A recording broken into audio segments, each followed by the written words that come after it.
한준희 장전의 원투펀치 247화 2부 시작하겠습니다. 자, 2부에서는 저희가 라니에리 경질 사태로 돌아보는 의외 또는 논란의 감독 경질 사례들을 한번 이야기해볼까 해요.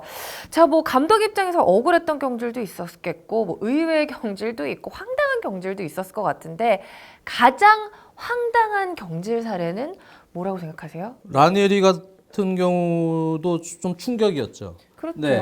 뭐 사실 레스터시티가 지금 지금 성적은 나쁘긴 하지만 네. 지난 시즌 챔피언 아니었습니까? 그렇습니다. 바로 챔피언. 이 챔피언 팔찌 132년 만에 첫 우승을 차지한 이 레스터시티 홈구장을 다녀오셨잖아요. 네. 이 팀 같은 경우는 지금 구단주가 태국 맞습니다. 분들입니다. 네. 네. 태국의 최대 그 면세점 회사인 킹땡땡 그 면세점 운영하시는 분들이에요. 그래서 이 구단주는 지난 시즌에 이 우승 한 거를 지금 면세점의 이 마케팅으로 엄청나게 올 시즌부터 활용을 하고 있었습니다. 사업하시는 분들의 성향들이 대부분 그런 부분들이 있지만 회사나 면세점이나 이런 데들이 실시간 어떤 매출이나 또 마케팅적인 부분에 상당히 민감합니다. 그래서 그러한 어떤 경영적인 마인드로 봤을 때는 수뇌부의 성향이 상당히 조급한 마인드가 네. 있지 않았나. 그래서 떨어지는 거 아닌가. 네. 강등이 강등되는 것 아닌가. 이러한 우려 속에서 좀 조급한 마인드 속에서 실시간으로 마케팅에 대한 레스터시티, 바디 같은 선수도 그렇고 여러 가지로 뭐 마케팅에도 좀 악영향을 미치고 그리고 구단 내부적으로는 여러 루머도 있었잖아요. 선수들과 감독 간의 일부 선수들 간의 약간의 불협화음. 그렇게 사실인지는 모르겠습니다만 네. 그런 부분까지도 이제 영향을 미치지 않았나 이제 생각입니다. 그 추측인데 그래서 그런 부분들이 오히려 좀 더 조급한 결정을 내린 하나의 이유가 되지 않았나 생각을 하고 있습니다. 근데 저는 네. 다른 걸 다 떠나서 사람을 그렇게 다뤄서는 안 된다고 생각을 합니다. 네. 그러니까 이거예요. 그러니까 라니에리 감독이 물러나서 또 셰익스피어 대행, 셰익스피어예요. 또 네, 심지어 또 셰익스피어예요. 글을 아주 시나리오를 잘 썼어요. 그 리버풀전에서. 그런데 어떻게 보면 레스터 일부 팬들도 라니에리 감독 경질에 대해서 이제 찬도 있었고 반도 있었을 텐데 물론 반이 더 많았겠습니다만 그런데 이거 그래도 경질이 결국 옳았나? 뭐 이런 생각으로 조금 돌아서는 분들도 있을 거예요. 그리고 그 사실 냉정하게 봐서 이거는 있습니다. 올 시즌 현재까지의 상황만 보면 이 정도 성적의 감독은 사실은 경질이 다른 팀들이나 다른 리그에서도 되죠, 사실은. 그렇죠. 네, 그렇죠. 이거 올 시즌 현재까지 온 상황과 순위와 여러 가지 문제들과 뭐 이런 것들을 종합해 볼 때는 문제는 그 아까 132년 만에 우승 그 얘기를 했지만은 전 스포츠 종목을 통틀어서 나중에 이제 예를 들어 뭐 스포츠 100년사, 스포츠 200년사 이런 거를 세계 뭐 예를 들어 유수의 언론에서 꼽을 때 가장 언더독 그 뭐 탑10 우승 이런 거를 꼽을 때 종목을 통틀어서 이 레스터는 아마 신화적으로 들어갈 거예요. 기가 막혀요. 네, 정말 기가 막힌 이 역사인데 이런 감독을 올 시즌 성적으로만 보면 물론 경질의 사유는 있으나 마지막에 다루는 모습이 너무 보기 안 좋았어요. 그러니까 제가 이제 현지 기사를 읽은 걸로 보면 그 세비야전을 마치고 이제 비행기로 그 다음날 오후에 왔습니다. 그리고 이제 연습장에서 이제 연습이 거의 끝나가는데 그러니까 선수들은 다 갔대요. 이제 선수들 다 가는 시간이고 다 갔는데 그때 이제 라니에리 감독에게 경질을 통보를 해서 감독이 선수들한테 뭐 사이가 안 좋았다는 뭐 루머도 있지만 어쨌든 선수단에게 감독이 인사할 기회도 주지 않고 경질을 했다. 그런데 이게 결국 어디서 퍼졌느냐? SNS 같은 데서 이제 퍼진 거예요. 지금 레스터가 지금 라니에리 감독을 경질했어요. 그러니까 부랴부랴 그때 레스터가 공식 발표를 내놨어요. 라니에리 경질됐다. 그러니까 이미 선수들은 연습장에서 퇴근하는 막 그런 시간대에 이루어진 일이기 때문에 감독은 선수들에게 인사도 못했어요. 근데 이거는 제가 봤을 때는 그 132년 역사의 금자탑을 세웠고 전 스포츠 종목을 통틀어서 신기원을 이룩한 감독을 마지막 날에 이런 식으로 보내서는 안 된다고 생각을 하거든요. 그래서 레스터가 어찌됐건 뭐 사업 마인드 뭐 다 좋습니다만 마지막에 사람을 그렇게 다뤄서는 안 된다라는 말씀은 저는 분명히 드리고 싶어요. 그러니까 이게 왜 이런 이유들이 발생이 되냐면 외국인 구단주들이 많이 들어오면서 이런 팀들이 늘어나고 있거든요. 일단 의사결정이 바로 일원화돼 있고 독단적이고 빠릅니다. 모든 권한을 독단적으로 가지고 있는 구단주가 있는 팀들. 이런 팀들은 그냥 쉽게 얘기하면은 구단주 혼자서 열받으면 갑자기 경질하는 경우도 있어요. 구단주의 그게 독단적인 의사에 가능하다는 의해서 거죠. 네. 바로 위에서 떨어지는 경우도 있어요. 다른 일부 명문 구단들이 이사회나 여러 가지 의견 수렴을 거쳐서 신중하게 결정하는 게 아니고, 근데 그렇지 않은 회사들은 이게 좀 시간이 걸리듯이 마찬가지입니다. 그래서 특히 태국 분들도 그렇고 첼시도 마찬가지입니다. 로마 아브라비치 같은 구단주 뭐 이런 성향들이 있으면 뭐 밑에 뭐 아무리 기술이사가 있고 뭐 해도요, 구단주가 그냥 빨리 결정해 버리면 네. 그대로 그냥 이행이 되기 때문에, 그래서 이런 문제들이 발생이 된다고 저는 생각이 들어요. 저희가 정확한 이유라든지 정확한 뭐 경질 그런 과정을 모르긴 하지만 뭐 약간 의아했던 그런 결정과 타이밍이었던 것 같습니다. 뭐 라니에리 감독 입장에서는 좀 황당하기도 하고 억울했을 것 같기도 한데 또 이런 사례가 또 축구계에 또 있었나요? 이런 있었죠. 사례가 많죠. 많았죠. 몇 가지만 조금 황당한 거, 네. 정말 그냥 제 황당한 주위에도 거. 많았어요. 아, 주위에 예, 이런 사례가. 가장 황당했던 사례가 뭐였나요? 가장 황당한 타이밍. 지금 모나코에서 정말 유럽 축구의 앞으로를 이끌어갈 명장 중에 한 명으로 지금 칭송받는 사람 있죠? 레오나르도 자르딤 감독. 올 시즌 뭐 맨시티에게 첫 경기 지기는 했습니다만 모나코의 선풍을 지금 일으키고 있는데 2012년 6월에 올림피아코스 감독으로 부임을 했다가 네. 2013년 1월 19일에 경질이 됩니다. 1월 19일. 그러니까 이게 뭐 한 반년 6개월? 조금 넘게 한 네. 거죠. 그런데 리그 성적이요. 14승 3무예요.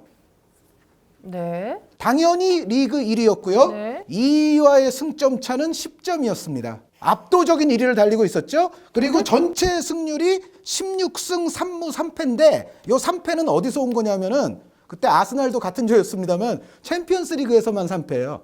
그러니까 전체 16승 3무 3패, 리그에서만 14승 3무, 2위와의 승점 차 10점. 그런데 이런 그런 감독을 경질? 그런데도 자르딤? 네. 그런데도 잘났대. 네, 잘났어요. 그런데도 자르딤? 지금은 이제 전 세계에 많이 지금 유출이 돼 있는 정보기 때문에 제가 이야기하는 겁니다. 구단주의 아내와 불륜을 저질렀습니다. 네. 아, 그럼 잘라야죠.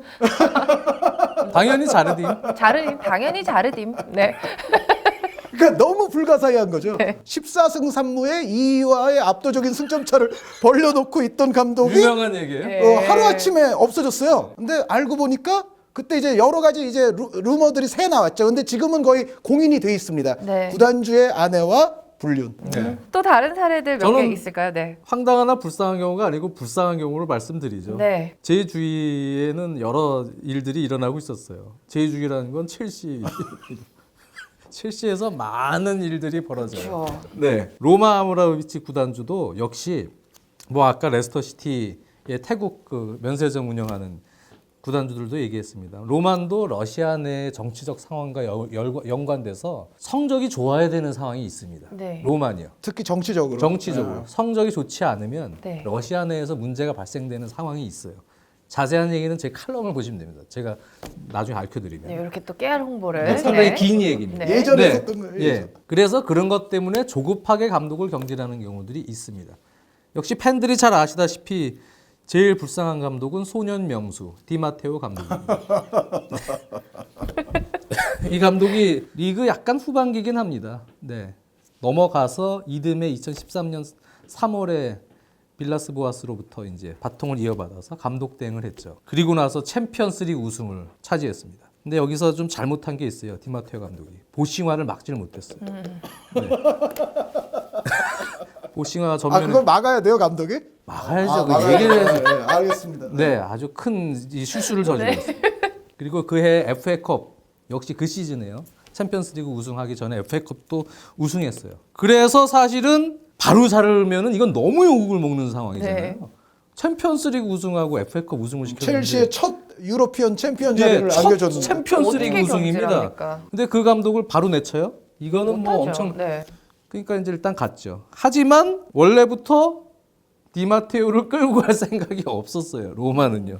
네, 장기적으로 디마테오를 끌고 갈 생각이 없었어요. 그러니까 언제 자를까 딱 타이밍만 계속 보고 있었죠. 그 타이밍을 언제 줬나요? 네. 그래서 성현 그 다음 영수가. 시즌에 리그도 7승 3무 2패. 조금 뭐 첼시 입장에서는 조금 안 좋을 수 있는 패지만 그렇게 나쁜 성적도 아닙니다. 경질 사례는 안 될 것 같아요. 예. 근데 이제 문제는 챔피언스리그 조별리그에서 샤흐타르한테 지고 리그 웨스트브롬 원정에서 진데다가 유벤투스전에서 챔피언스리그에서 졌습니다. 유벤투스전이 네, 치명타. 그렇게 이제 비슷한 시기에 연달아 지면서 타이밍만 보고 있었어요, 로마는요. 계속 끌고 갈 생각이 없었다고 저는 확신합니다. 그 상황에서 이제 유벤투스전 지니까 네. 바로 론 글레이랑 브루스 벅 회장한테 얘기해서 경질 지시를 내리고 경질을 했는데 사실 디마토에게 너무 미안한 사실 이 경질입니다. 불쌍한. 이 감독이 무슨 네. 죄가 있습니까? 네요. 소년 명수가 이거는 어떻게 보면 로만이 원래부터 장기적으로 끌고 갈 생각이 없었던 감독이고 대행을 맡겨놨는데 네. 우승을 한 거예요. 너무 잘했어요. 네. 네. 그런데도 마음속에는 이제 다른 그런 큰 빅네임 감독을 또는 자기만 생각하고 있는 감독이 있었겠죠.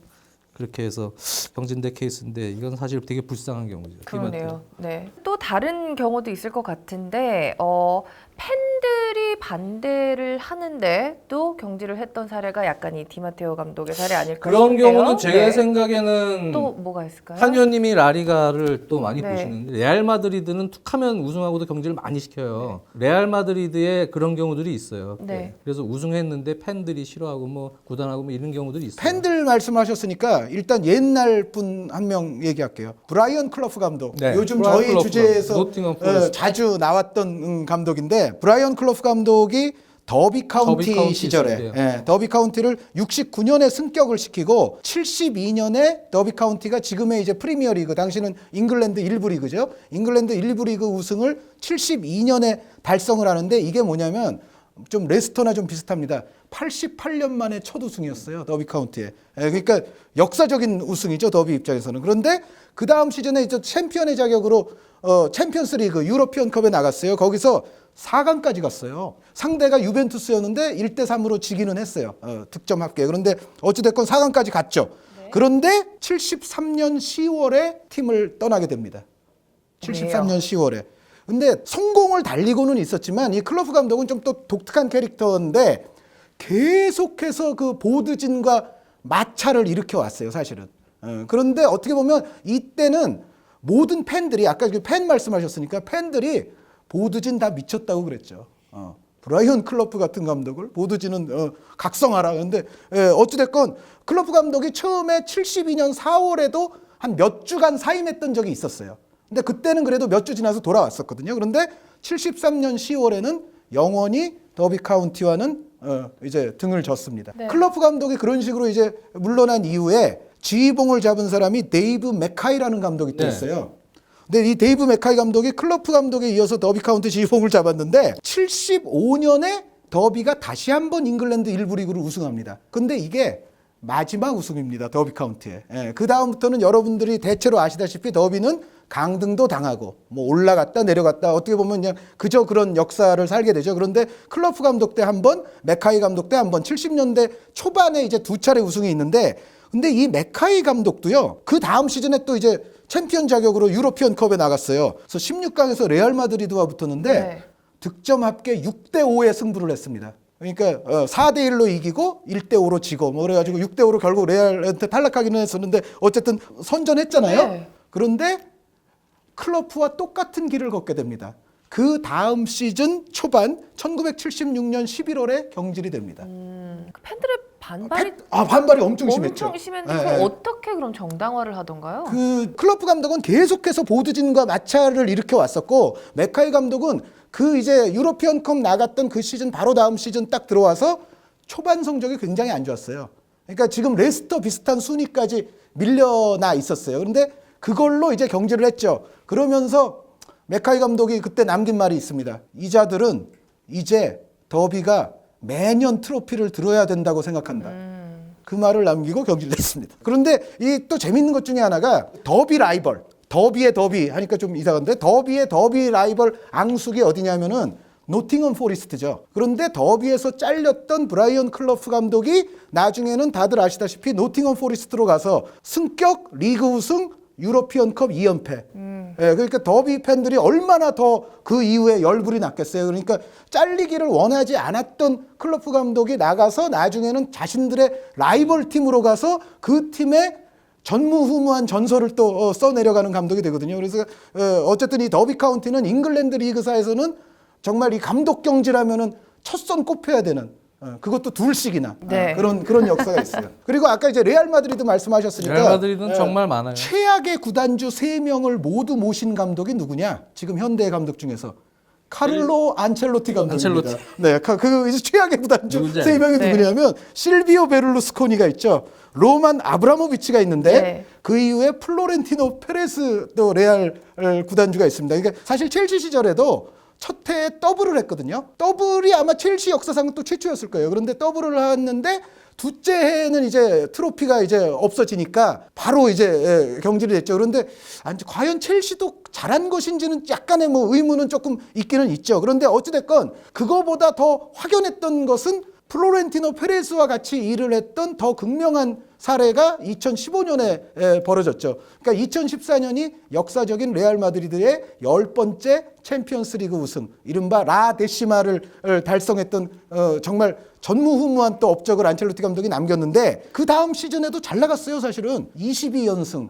그때 기네스북 기록 깬다고 저 세계 기록이 24연승인데 네. 막 난리 났을 때예요. 그런데 22연승을 하고 나서 사실은 겨울 휴식기를 조금 잘못 보내고 클럽 월드컵도 물론 있었고 그러다 보니까는 그 이후에 좀 하락을 하면서 결국에는 무관에 그치게 되거든요. 그런데 그렇다 하더라도 과연 안첼로티 감독을 그것도 이제 시즌이 종료되자마자 바로 사임을 시켜버렸어요. 그런데 레알 팬들 입장에서는 조금 이해하기 어려웠을 거예요. 이것도 이제 팬들의 어떤 반응으로 보자면 그 다음에 데려온 감독이 사실은 베니테스 감독 아닙니까? 근데 저는 베니테스 감독을 폄하하는 사람들과는 전혀 거리가 멉니다. 저는 베니테스 감독의 그 리버풀에서의 업적이라든가 예전에 했던 또 잘했던 전술들 굉장히 인정하는 편인데, 그런데 어쨌든 2015년의 기준으로 봤을 때는 사실 이때는 사실은 안첼로티를 내치고 베니테스라면은 이거는 누가 보더라도 사실 레알이 조금 이해하기 어려운 결정이었거든요. 그러니까 물론 그 이후에 지단 감독이 이제 라 운데시마까지 달성을 하기는 했습니다만 여전히 레알 마드리드는 그래도 안첼로티 감독으로 갔었어야 되지 않느냐라고 생각하는 1인이 바로 접니다. 네. 레알 마드리드는요. 네. 카펠로 감독이 처음에 잡았을 때도 그랬고 그때도 우승하고 경질됐는데 그때도 그랬고 그 이듬해인가 뭐 하인케스 감독 챔피언스리그 우승하고 그 다음에도 프리시즌에 잘렸어요. 챔피언스리그 우승하고 거기에 델보스케 또 있죠. 델보스케도 우승을 많이 했거든요. 네. 그 이후에 카펠로 감독이 또 왔었죠. 2000년대 중후반쯤에 2007년. 그때 와서도 또 우승하고 또 경질이에요. 그러니까 이게 이 레알 마드리드라는 클럽은 다른 구차적인 이유 때문에 경질을 많이 당합니다. 성적은 우승을 해도 그런 경우가 비일비재한 팀이에요. 레알 마드리드. 카펠로 감독 바로 다음에 베른트 슈스터 감독도 그렇죠. 네. 리그 우승을 하고 예. 그 다음 시즌 초반에 경질됐어요. 이렇게 얘기를 듣다 보니까 정말 감독 못 해먹겠어요. 근데 어떡해요. 진짜 잔인한 네. 경우가 또 하나 있는데요. 막상 일부 리그로 올라오니까 이제 뭐 다른 게 막 보이고 더 큰 야망을 위해서 감독을 자르는 경우가 네. 있어요. 가장 대표적인 경우가 나이젤 애킨슨입니다. 아, 사우스햄튼이요? 예, 사우스햄튼의 나이젤 애킨슨. 이 감독이 3부 리그까지 떨어져서 완전 허덕이고 있는 사우스햄튼을 구해낸 구세주입니다. 초반에 1승 2무 4패. 거의 또 올 시즌에 잘못하면 또 4부 리그 떨어지는 거 아니야? 이런 상황에서 팀 맡아갖고 27승 6무 6패. 오. 대반전을 이루면서 2부 리그 챔피언십으로 올렸어요. 챔피언십에서 또 대단히 좋은 성적을 올리면서 바로 그 다음 시즌에 프리미어 리그로 바로 승격을 따닥? 했습니다. 바로 3부 리그에서. 승격하고 바로 두 경질하지는 시즌 않았겠죠? 만에 3부에서 바로 올린 거예요. 그리고 선수 영입도 잘해요. 이 감독이. 랄라나는 그 이전부터도 있었지만 이 감독이 많이 키웠죠. 그리고 이제 프리미어 리그로 올라와서 스티븐 데이비스나 또 제이 로드리게스나 또 클라인 선수, 나다니엘 클라인. 네. 그런 선수들, 좋은 선수들 많이 영입을 했어요. 그래서 나쁘지 않았어요. 프리미어리그 첫 시즌에도 5승 7무 10패인데 이게 초반에 되게 부진하다가 그 5승 7무 10패의 마지막 5경기가 1승 4무인데요. 그 1승 4무가 아스날이랑 비겼고 첼시 원정 가서 비겼고 그러면서 5경기 동안 최근에 좋은 성적 비교적 올리면서 강등권에서 탈출했어요. 네. 근데 갑자기 경질했어요. 갑자기요? 예. 이 상황에서요? 그 감독을 네. 3부에서부터 끌어올려서 위기에서 다시 또 올려놨는데 경질시켰어요. 그러니까 공식적인 이유는 뭐였나요? 그러면? 팬들이 다 네. 윙? 다 그 반응이었어요. 뭐? 이 애킨슨을 지금 왜 경질시키지? 갑자기? 구단 수뇌부는 이미 시즌 전부터 포체티노에 꽂혀 있었어요. 프리미어리그에 올라오니까 그 전에 하부리그에서 했던 애킨스의 어떤 스타일, 운영으로는 장기적으로 여기서 성공하기는 쉽진 않다. 나름대로의 아마 분석들이 있었던 것 같아요. 그러다 보니까 일찌감치 포체티노한테 꽂혀 있었고 벌써 이제 겨울 딱 넘어가려 그러니까 포체티노한테 이미 작업을 들어가기 시작했어요. 그 상황에서 강등의 빌미가 될 때까지 기다리는데 오히려 버티면서 조금 올라오려 그러니까 그냥 그래서 잘랐어요. 조급해서. 네. 그건 좀 너무 욕심이 많은 거죠. 수뇌부가. 네. 그리고 나서 포체티노가 그 이후에 4승 7무 5패 했어요. 그래서 강등권에서 살아남긴 했는데 그렇게 좋은 성적을 거둔 것도 네. 아닌데 그 다음 시즌부터 잘했어요. 그렇죠. 이후에 이제 포체티노는 또 전설을 쓰기 시작을 했으니까. 그러니까 또 나이젤 애킨슨이가 쑥 들어갔어요. 그럼요. 그게 팬들입니다. 아, 네. 좀 무섭긴 해요. 그러다가 이제 나이젤 애킨슨 나오면 우리 팀 정말 이렇게 끌어올린 감독이지. 고마워. 약간 고마워. 이런 거죠. 고마워. 근데 지금 포체티노가 너무 좋아. 또 이렇게 팬들은 쉽게 변하는 거예요. 그렇죠. 그래서 조금 아쉽긴 한데 어쨌든 간에 그런 수뇌부의 욕심 때문에 그렇게까지 수렁에서 건져낸 감독을 좀 너무 단칼에 자른 그런 케이스입니다. 이런 경우는 2000 워낙에 많잖아요. 근데. 2010년 전후를 해서요. 이거 잉글랜드 프리미어리그에서 그런 몇 가지가 있어요. 제가 그냥 기억나는 것만 해도 블랙번이 샘 알라다이스를 잘랐을 때, 맞아요. 그리고 뉴캐슬이 크리스 휴튼을 잘랐을 때, 그래서 샘 알라다이스가 그때 잘리고 나서 맨날 감독만 잘리면 제일 먼저 인터뷰해요. 샘 알라다이스. 잉글랜드는 미쳤다. 이게 감독의 파리 목숨 얘기를 하는 감독 네. 1순위가 샘 알라다이스예요. 파이어. 그때 상처를 너무 많이 받아요.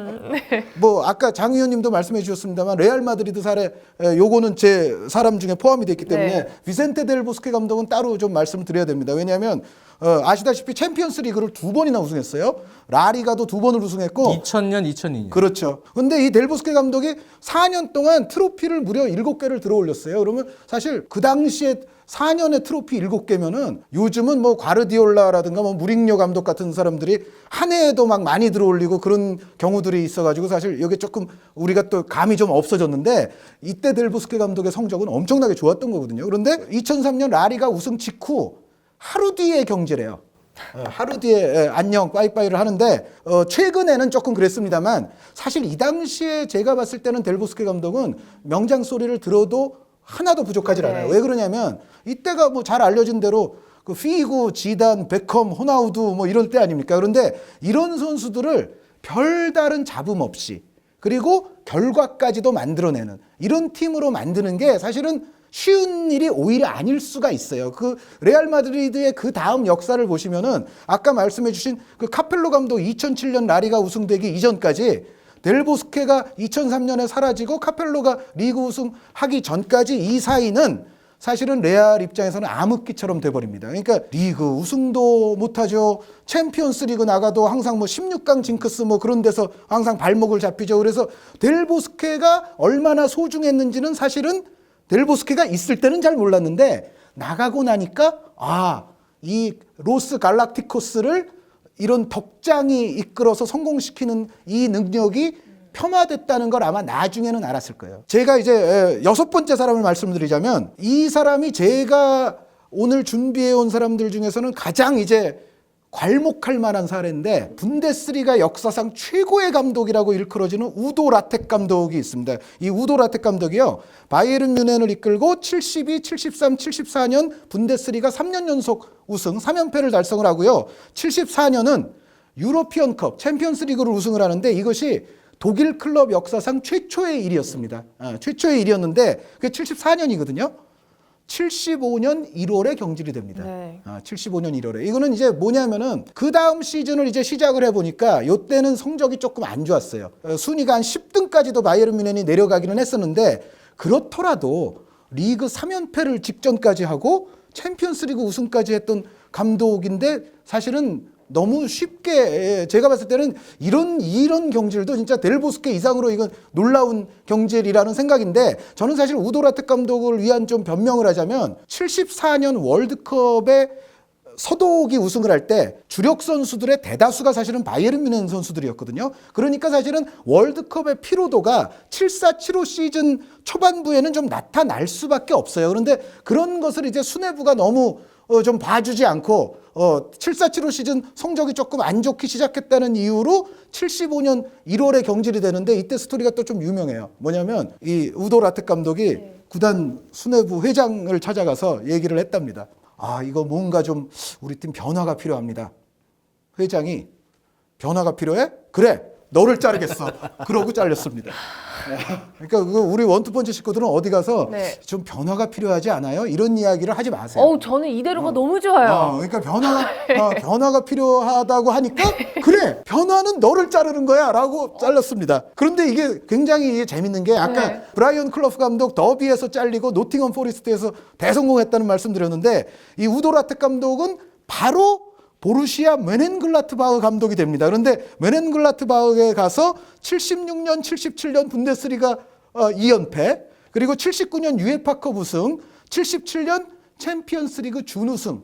이때 우승팀은 리버풀입니다. 리버풀에게 져서 챔피언스리그 트로피는 들어올리지 못했지만 이 바이에른 뮌헨 역사에서 봤을 때는 이게 약간 이제 결국은 조금 실책이었다 싶은 거는 있을까요? 왜 그러냐면 바이에른 뮌헨이 역대 최강의 클럽을 얘기할 때 뭐 1위, 2위를 다투지는 못하고 약간 뒤쪽으로 내려오는 이유는 챔피언스 리그를 3년 연속 우승을 하면서도 국내에서까지도 뭔가 휘어잡지를 못했어요. 왜? 보루시아 뮌헨글라트바흐 때문에. 그러니까 바이에른 뮌헨의 아주 국내에서는 엄청난 거대한 라이벌로 이때 잘했던 클럽이 뮌헨글라트바흐인데 우도라텍이 뮌헨에서 뮌헨글라트바흐로 옮겨서 여기서도 국내 리그를 또 계속 우승을 한 거예요. 그런데 이제 이 라테 감독 스토리는 80년대에 한 번 더 있습니다. 나중에 이제 도르트문트 바르셀로나를 거친 이후에 83년에 바이에른 뮌헨으로 다시 와요. 네. 다시 와서 바이에른 뮌헨에 온 다음에도 85, 86, 87 다시 한번 분데스리가 3연패.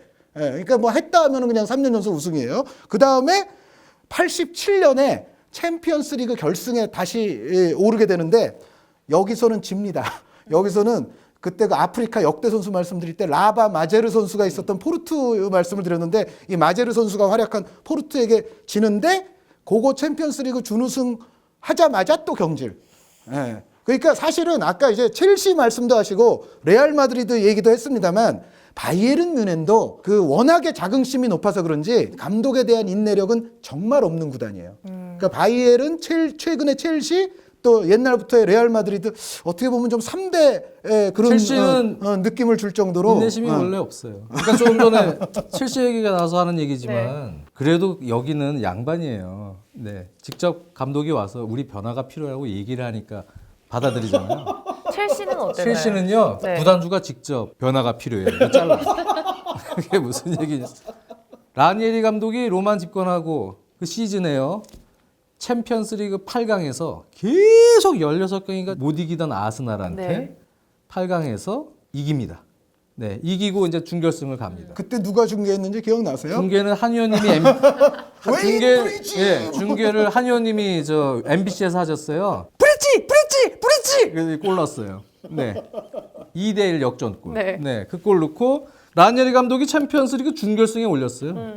네, 그런데 큰 야망을 품고 있는 로만이 자르고 조세 무리뉴를 데리고 왔습니다. 네, 챔피언스리그 우승 감독인 그해. 근데 그 이후에도 변화가 필요하다고 조세 무리뉴 감독도 축구가 재미없다고 변화가 필요해. 그리고 잘랐어요. 그리고 스콜라리 데려왔죠. 여태까지 들어본 사례들을 다 중에서 보면은 사실 억울한 면이 있는데 딱 한 감독, 자르딥 감독을 제외하고는 납득이 사실 살짝 안 가는 그런 경질이 이유였던 것 같아요. 납득이 안 가는 건 억울하고. 그 지금 제가 7명을 가져왔는데 6명은 감독이고요. 1명이 구단주입니다. 이 주제를 우리가 얘기할 때 명예의 전당에 헌액을 하기 위해서 제가 가져왔어요. 도대체 누구죠? 이 마지막 분은 최근 며칠 전 2월 27일에 이제 15년간의 구단주직에서 물러나신 분입니다. 팔레르모의 마우리치오 잠파리니 구단주. 이 구단주는 감독을 40명을 교체했습니다. 40명. 15년 동안 40명인데 최근 2시즌 15개월 동안 11명을 교체했고요.